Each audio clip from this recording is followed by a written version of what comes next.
A day in my life ng isang kunyang dito sa Hong Kong. Isang araw na ganap ng isang buhay ng isang OFW dito sa Hong Kong na panay ang kain kapag day off. Ay hala, akala mo naman talaga hindi siya kumakain. Sabi ko nga sa nakaraang vlog ko ay busog kami kaya nag-window shopping kami sa Ladies Market. At dito nga kami kumain bago kami noon naglakad-lakad.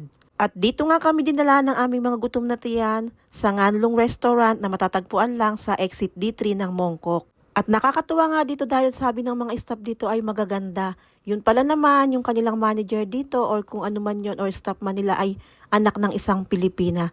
Kaya nakakatuwa na meron pala tayong kababayan na nagtatrabaho sa mga restaurant dito. Yung dalawa lang kaming kakain pero ganito pala kalaki yung server nila. Tingnan nyo naman, ipinaris ko pa talaga sa aking mga kamay kasi laki ng kamay ko yung isang order. Pero okay lang yan dahil sulit na sulit naman sa halagang 78 HKD ang isang order. Tapos may kasama ng milk tea.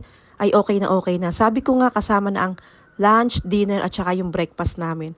O diba all in one na naman ang aming pagkain. At meron pa nga pakendi si Kumari na sabi niya ay I love you daw ang ibig sabihin nun dahil heart shape siya. At sa aming paglalakad nga ay may nakita pa kami dito mga nagpe-perform na ibang lahi. O diba napakagaling ng kanilang mga talent. Dahil magkagaling nga sila ay marami talaga silang napapatigil na mga tao para manood ng kanilang mga performance. Mapapasana all ka na lang talaga sa kanilang mga talent. At eto na naman, pumila na naman ako para bumili ng ice cream. Dahil nga dito $5 lang pero ang ending ay hindi ako nakabili dahil sold out na daw. At dito naman nga kami pumila sa Mr. Softee na ice cream. At eto naman nga ay nagkakahalagang 13 HKD.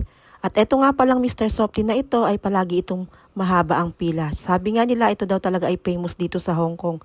At dahil busog na nga, tuloy-tuloy na ang lakad-lakad. Kinagabihan nga papunta ako ng Temple Street ay may nakita pa akong cute na kotse.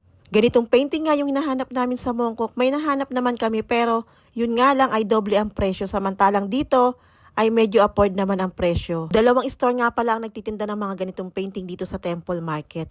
Kaya kung gusto nyo rin ng mga ganitong painting ay subukan nyo dito sa Jordan. Sa mga hindi pa po nakakaalam, ang Temple Market po ay matatagpuan dito sa Jordan. Kaya po sinabi ko na sa Jordan. Etong unang store na napuntahan ko ay walang bantay kaya hindi ko alam yung mga presyuhan nila. Samantalang itong pangalawa ay kumpleto na ang presyo. At habang naghahanap nga ako ng hinahanap ko na painting ay eto, pinapakita niya yung mga magagandang painting dito. Bukod nga pala sa mga painting ng view ng Hong Kong ay meron din siyang mga ibang bansa na mga painting. At dito nga habang nagbibideo ako ay tinanong ko kung okay lang ba at sabi naman niya ay okay naman tapos siya pa yung nagbubuklat ng mga painting. Dahil nakabili nga ako kay Uncle kaya ayan todo ang kanyang suporta, binubuklat niya talaga lahat para sa aking pagbibideo. Nakaka-amaze talaga yung mga ganitong talent na pagpe-painting dahil bibihira lang naman talaga ang mga marunong mag-painting. Kaya kung gusto mo ng ganitong painting at pan-display sa iyong bahay ay pwedeng-pwede ka bumili dito. Hanggang dito na lang po muna ang aking video. Maraming salamat po sa inyong pagsama sa aking pamamasyal. Kung nagustuhan mo po ang aking video, pa-like, share, and follow na lang din po. Maraming salamat po sa inyong panonood. God bless us all!